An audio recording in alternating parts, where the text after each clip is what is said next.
Hey, welcome to my lab. Another video from my workshop.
Done.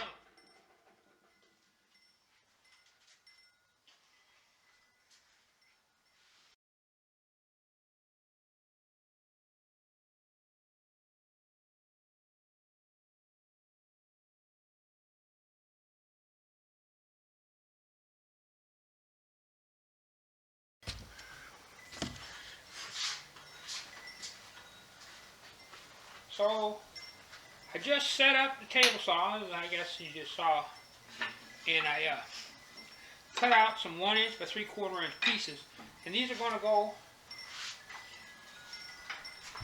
into the surround area, so I can put a panel in on each side, and then I'm going to lay some across the bottom, so that that'll support the shelving that's going to go across the bottom too. This way it'll be even with this piece over here. I don't even know if you can see that. So anyway, now I'll set up my little stop block, and I'm going to cut them so that they're just a little bit bigger, or really close to this size. Some of them are going to need to be trimmed off a little bit because the ends are a little fuzzy, like this one here. And you might have saw when I was running earlier, you got to fine tune that gripper every once in a while. Excuse me, you got to set it up so that you got something driving on this side of the blade, something driving on that side of the blade, and then you got this other piece in there, so this way it won't knock you over. It'll help keep you stable on those real little pieces. And it just cut right along. As it goes along, for safety aspect, it's to be able to hook it up to hold on like a tabletop or something. And I had no use for it for that, but I did find something else for it. Hey, when you're in one of these low budget situations, you try to find use for everything that you run across. Anyway, let's cut some lumber.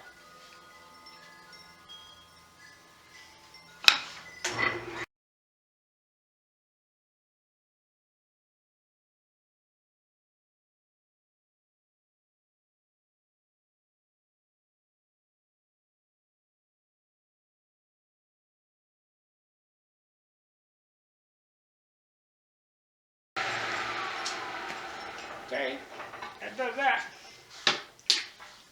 Now we're going to fine tune, do any kind of fitting we need to do, and I'm going to install them over there. I'll show you what happens that a little later. Well, all the sticks that I was cutting were kind of put together, and I put a frame in to hold the bottom shelf. What I'm going to do here is the shelf is actually going to be a little bit lower than the framework, and I'm kind of doing that on purpose. So this way, smaller items, if they fall out or whatever, don't fall out of the carcass when it's moving. And framed in the backside over here. Oh, I hope the light's good enough. So this way we'll put panels in the side, and took a few of the odds and ends sticks and put it in the bottom so I can put a shelf in there too. I'm not going to put another shelf in here because I got a lot of like toolboxes and boxes of stuff for long-term storage that I'm going to put in here. And I said that I was going to treat it like it was 2 different cabinets, and it kind of looks like it is 2 different cabinets.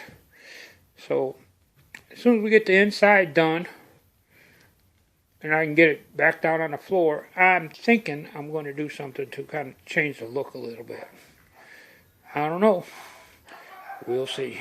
Okay, so after trimming out and putting all the panels and everything in, I cut up another set of 2x3s and went and squared them all up and put a cross piece in for the back portion. After some in-depth discussion with my most beautiful and loving wife, we decided that it probably would be best to keep that as a big open cabinet, so this way I can put in all different kinds of things, like toolboxes and things like that. I wasn't going to put in a centerpiece even, until I noticed that while looking at it and checking around and stuff like that, that there was a little bit of a bow in the top. So I figured that it's probably going to twist and stuff real bad if I didn't put something in there to kind of help hold it up and keep it in place, which is what we did here. So now let's go ahead and we're going to do the same thing to the other side. Well, it looks like it's starting to come together and look like a cabinet. I cut a couple pieces of plywood, took some 1x3s and just ripped out some 3/4 inch pieces and put them up underneath it, just to help stiffen it and hold it a little bit. Took some of those 1/4 inch dowels, put them in the holes, and I have adjustable shelving. If I should decide or realize that I need to actually add a couple more, I just cut another shelf and put it together and stick it in there. So it don't look too bad. So the next time, I think I'm going to go ahead and sand it down and slap a couple coats of paint on it and get the interior all done, because as far as I'm concerned, the interior is pretty much finished. Maybe I'll work on the doors next, I'm not sure. And then we ought to just call this the end of this part, and then the next time we come by and visit, you'll see a nice sanded, kind of painted up interior. Might as well do it now before I get it down on the ground, because it's a heck of a lot easier to reach this way than it is any other way. So anyway, let's call that the end of this portion. I think this is part 3, and I will see you in part 4. Thanks for watching.